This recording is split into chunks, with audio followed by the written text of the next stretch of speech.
क्योंकि ईश्वर के घर जब हम चलेंगे ना तो हमारे शब्दों का भी हिसाब होगा कि तुमने उसको क्या कहा था। जैसे आज तक कर्ण के शब्द जिंदा हैं, आज तक किसके शब्द जिंदा हैं? कर्ण ने द्रौपदी को कहा था कि तेरे 5 पति हैं, छठा मुझे बना ले, तेरा क्या बिगड़ना है, तेरे लिए जैसे 5 वैसे ही 6। दुर्योधन ने कहा आ द्रौपदी मेरी जंघा पर आकर बैठ जा। मर गए ये सारे लोग, युग भी बदल गया, लेकिन आज भी इस ब्रह्मांड में इनके द्वारा कहे गए शब्द जिंदा हैं। बोलो हाँ। इसलिए ईश्वर की अदालत में आपके शब्दों का भी हिसाब होगा।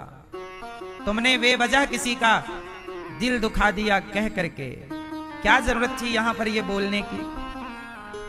यदि अपनी वाणी से किसी को खुश नहीं कर सकते तो गलत कह करके रुलाना क्यों है भाई?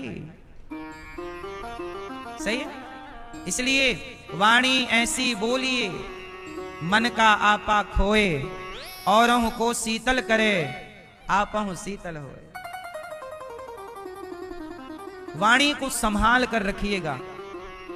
वह व्यक्ति जब ईश्वर से प्रार्थना किया कि प्रभु मुझे 5 मिनट दे दो, मैं अपनी पत्नी बच्चों से कुछ कहना चाहता हूं, भगवान ने कहा जा मैं तुझे 5 मिनट देता हूं। और जब भगवान ने 5 मिनट दिया तो वो मरा हुआ व्यक्ति उठ करके बैठ गया, और जैसे ही बैठा बिना समय गवाए उसने अपनी मां के पांव पकड़ लिए। मां मैंने आपकी सेवा नहीं की, मुझे माफ कर देना। पिता से कहा पिता मैंने एक अच्छे पुत्र का फर्ज नहीं निभाया, मुझे माफ कर दो। अपनी पत्नी का हाथ पकड़ करके बोला कि तुम मुझे प्रेम करती रही पर मैं तुम्हें इग्नोर करता रहा, कहता रहा तुम जैसी तो बहुत मिल जाएंगी। जब तक व्यक्ति सच बताएं मेरी मां, जब तक इंसान जिंदा होता है ना तो लोग कदर नहीं करते, चाहे पुरुष हो या स्त्री। मैं हूं, आप हैं, जब तक आप और हम हैं तब तक आपकी और हमारी कदर किसी को ना होगी। लेकिन जिस दिन आप और हम नहीं होंगे लोग आपको महान बताने लग जाएंगे, लोग हमें और आपको महान बताएंगे कि तो बड़े महान थे। स्वामी तुलसीदास जी जब तक जिंदा थे तो पड़ोसी के घर भोजन मांगने जाते तो भोजन ना देते लोग, कि तू गलत बच्चा है, तेरा जन्म होते ही तेरी मां मर गई, तेरे जन्म होती तेरा बाप मर गया, तुझे जिसने पाला वो भी मर गई, तुझे जिसने भोजन दिया वो भी मर गया, हम तुझे भोजन देंगे हम भी ना मर जाएं। भोजन देना छोड़ दिया लोगों ने, जब तक जिंदा थे भोजन नहीं दिया, और मर गए जब प्राण पूरे हुए तो महानता की गाथाएं लिखी गईं। मीराबाई जब तक जिंदा थी तो जहर पिलाया गया, और जब भगवान के घर चली गईं तो महानता की गाथाएं लिखी गईं। जिंदा में व्यक्ति को सम्मान नहीं मिलता, मरने के बाद ही असली इज्जत मिलती है। इसलिए आप अपने अच्छे कर्म करते रहिए और ये छोड़ दीजिए कि लोग हमें सम्मान देंगे कि अपमान। जब तक सीता मैया धरती पर रही, राम धरती पर रहे, लोग लांछन लगाते रहे, और जब धरती से लीला पूरी करके चले गए तो नहीं सीताराम के मंदिर बनाए लोगों ने।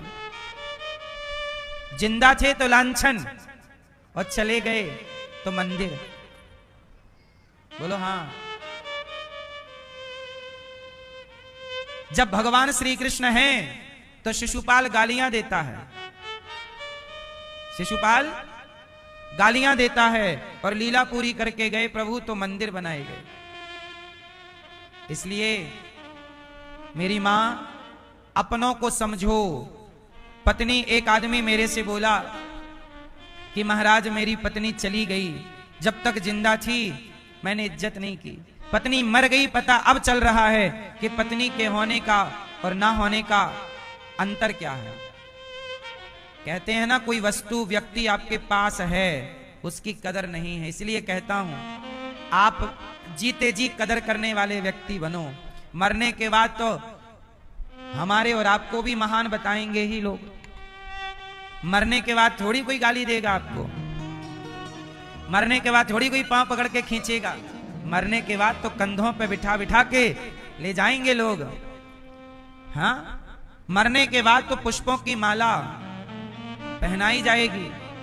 इसलिए रिश्तों की कदर करो। जीते जी जब मां मर जाएगी तो मरी हुई मां का आप चित्र लगाओगे, फिर फोटो में हार चढ़ाओगे। मां मर गई तो बड़ा माला चढ़ा रहे हो, मां जिंदा थी तो पानी भी नहीं दिया। बाप जिंदा पानी भी नहीं दे रहा है एक बेटा, वो बाप मर गया तो मरे हुए बाप के फोटो पे श्रद्धांजलि समर्पित कर रहा है, पुष्प डाल रहा है। क्यों? ये बात सही है ना, करते हैं ना लोग। इसलिए मैं आपसे कहता हूं, ऐसी औपचारिकताओं में आप ना फंसना। रियल जिंदगी जियो, दिखावे की जिंदगी नहीं। सम्मान जिसका करते हो दिल से करते रहो। रिश्तों को हम कहते हैं और किसी का सम्मान करो ना करो, अपने माता पिता, अपने परिवार, अपने भाई, अपनों का तो सम्मान करो, अपनों की तो इज्जत करो। उसके 5 मिनट पूरे हो गए, 1 मिनट पत्नी को दिया, 1 माँ को दिया, 1 पिता को दिया, 1 पुत्र को दिया, और बचा हुआ समय भगवान को, प्रभु आखिरी समय आपका धन्यवाद कि आपने हमें ये जीवन दिया। इसलिए हर मिनट आपके लिए आखिरी मिनट है। ईश्वर का हर पल थैंक यू हो।